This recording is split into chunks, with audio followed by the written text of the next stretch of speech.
위니아 협력업체 피해, 가전대리점 줄도산, 협력사 400곳 위협이라는 말까지 나오고 검색창에는 우리 회사도 버틸 수 있을까 이런 질문들이 계속 올라옵니다. 오늘은 그 검색창 한가운데 있었던 회사, 그리고 회생 신청 후 단 17일 만에 개시 결정을 받은 어떤 회사에 대한 이야기를 해보려고 합니다. 저는 빛과 전쟁하고 여러분들의 재기를 돕는 변호사 이은성 변호사입니다.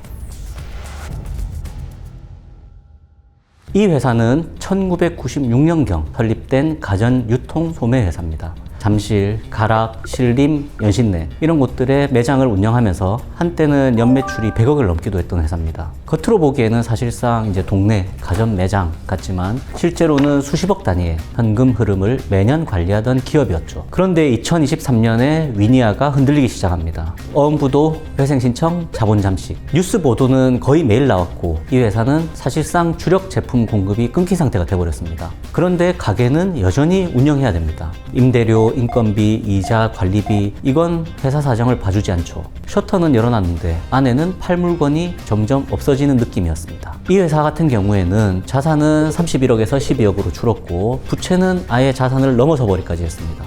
실사 기준으로 보면 자산은 약 5.1억 그리고 부채는 약 8.3억 정도가 되었고요. 대표님이 검색창에 치셨을 법한 단어들이 머리에 떠오릅니다. 법인 파산, 법인 회생, 간이회생 요건, 우리 회사도 가능할까? 스탠다드에서 이 사건을 처음 맡았을 때 가장 먼저 본 거는 이런 거였습니다. 이 회사를 지금 문 닫는 게 나은가? 아니면 계속 운영하는 게 더 이익인가? 여기서도 중요한 게 하나 나옵니다. 바로 청산 가치예요.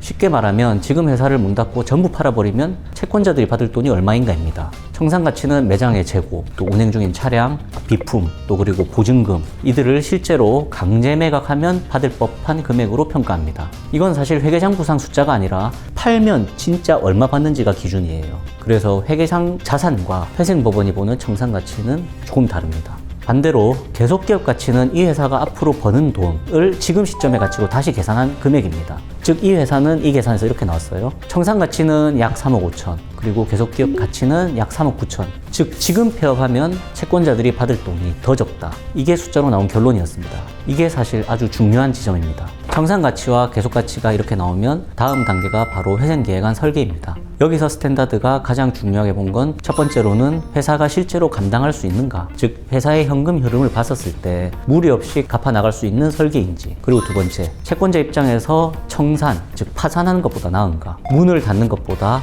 이 계획이 더 많이 받는 길인가, 이것을 보게 되었고 이 회사의 경우에는 이렇게 설계됐습니다.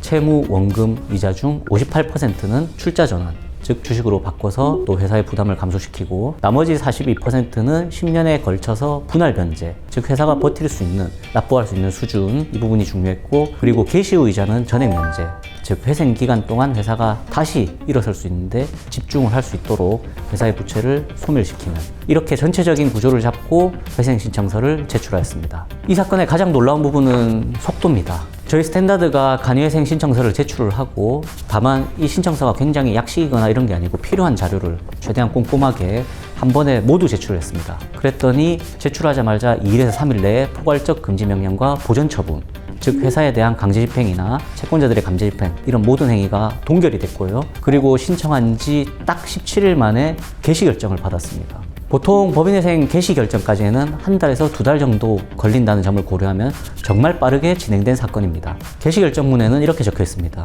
이 회사는 소액 영업소득자에 해당하고 현재 상태에서는 만기 채무를 감당하기 어려우며 다만 청산하는 것보다 계속 기업으로 살리는 쪽이 채권자들에게 더 유리하다. 그래서 법원은 관리인 선임 없이 대표이사, 당시의 대표님을 그대로 관리인으로 선임을 하고 계속 운영을 유지할 수 있도록 해주었습니다. 따라서 이러한 구조로 간이회생 절차 개시를 허가했습니다. 정리하자면 이 회사는 정리할 회사가 아니다. 즉 파산할 회사가 아니고 살릴 가치가 있는 회사다. 법원이 이렇게 판단한 겁니다. 아마 이 위니아 사건도 그렇지만은 여러 가지 유사한 사례들이 특히나 좀 불행하게도 최근에 빈번하게 발생하고 있습니다. 따라서 이런 같은 고민을 하고 계신 대표님들이나 상인들에게 이 회사가 특별한 이유는 원청, 브랜드, 가맹 본사가 흔들리면 거기에 의존하던 협력사들이 같이 무너지는 구조죠. 검색창에도 또 그리고 심지어 저희 스탠다드로 문의를 주시는 분들 중에 이런 질문이 굉장히 많습니다. 협력업체도 회생이 가능한가요? 그리고 가전대리점 회생이 가능한지, 또 원청이 많으면 우리도 당연히 자동으로 끝나는 건지. 이 회사 같은 경우에는 그 구조의 전형적인 피해자였습니다. 그리고 그 상황에서도 숫자로 회생을 가능하다는 것을 증명했고 결국 굉장히 빠른 시간이 17일 만에 법원의 개시 결정을 받아냈습니다. 위니아 제품만을 팔았던 대리점으로 알고 있는데 어떻게 계속 기업 가치가 높을 수 있었는지가 궁금하거든요. 이 회사 같은 경우에는 제일 먼저 상담을 오신 분이 사실 그 대표님 본인이 아니고 다른 가족분이셨어요. 그래서 가족분이 먼저 오셔가지고 저와 이렇게 상담을 하면서 이 회사를 과연 회생을 해야 되는지 파산을 해야 되는지 여러 가지 고민을 하셨습니다. 제가 그래서 한번 같이 이제 여러 가지 상황을 파악했던 것 중에서 하나가 첫 번째로는 이 회사가 굉장히 이 가전제품을 판매하는 영업점으로서 나름 고객에 대한 신뢰도가 굉장히 높았습니다. 워낙 이제 오래 하시다 보니까 여기에 자주 찾아오는 소위 말하는 충성 고객분들도 많이 계셨고 그래서 어떻게 보면 이 가전제품 판매점이 취급하고 있는 물건보다는 이 회사의 입지 그리고 오랫동안 업력을 유지했던 그 신뢰 그리고 나중에 대표님을 제가 직접 뵙고 알게 됐지만 굉장히 또 정말 성실하시고 그냥 단지 영업으로서 이렇게 판매업을 하신 게 아니고 정말 고객들에게도 진실되게 다가갈 수 있는 분이라는 느낌을 받았습니다.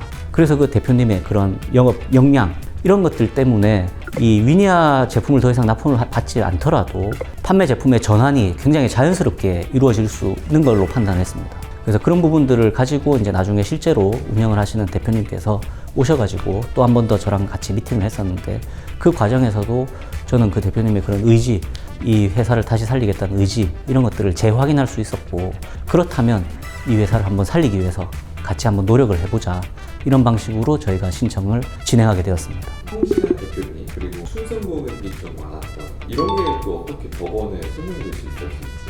그 부분은 가장 중요한 건 사실상 결국 숫자죠. 여러 번 강조한 것처럼 이 회사가 과거에는 어느 정도 회사였고 그리고 어떤 입지에 있었으면서 어떤 이익을 냈는지 이런 부분들에 대해서 현재 위니아 사태로 인해 가지고 굉장히 어려운 일시적인 어려움일 뿐이다 라는 걸 첫 번째로는 숫자로 법원을 이제 보여드리고 법원에 제시하고 또 설득을 할 수 있게 되었고 두 번째 대표님의 그런 영업 능력 내지는 진정성은 사실 대표자 신문에서 굉장히 법원이 또 그런 부분들은 정성양적으로 확인하기는 어렵겠지만 정성적으로는 확인을 할 수가 있습니다. 그래서 앞으로 어떻게 이 회사를 살릴 예정인지 그리고 제품을 어떤 식으로 다변화할 건지 판매 루트를 어떤 식으로 가져갈 건지 이런 것들을 물어보는 과정에서 저희와 이제 대표님이 잘 준비해가지고 답변을 잘 해냈기 때문에 그 부분에 있어가지고 또 법원이 더욱더 좀 이 회사는 살릴 만한 회사다 판단하게 된 거 아닌가 이렇게 생각합니다. 네, 오늘은 저희가 이제 굉장히 또 공감을 많이 하실 만한 위니아의 이런 어려운 사태로 인해서 연쇄적인 충격을 받고 계신 분들께 도움이 되고자 그거 동일한 상황에 놓여 있는 회사에 대해서 말씀드려봤습니다. 그리고 그 사실 상담하는 것 자체가 처음은 어려우실지 모르겠지만 또 어떻게 보면 이게 회사를 살릴 수 있는 마지막 길이고 최적의 적기일 수가 있습니다. 그래서 그 시점을 꼭 놓치지 마시고 한번 편안하게 회사의 앞날에 대해서 함께 고민을 해볼 수 있는 그리고 그게 혼자만이 고민이 아닌 굉장히 비슷한 상황에 놓여 있는 분들이 많이 계시다라는 걸 알 수 있는 그런 영상이 되었으면 하는 바람입니다. 그러면 다음에도 저희가 또 여러 대표님들께서 또 시청자분들께서 공감하실 만한 저희 스탠다드의 성공 사례를 가지고 찾아뵙도록 하겠습니다.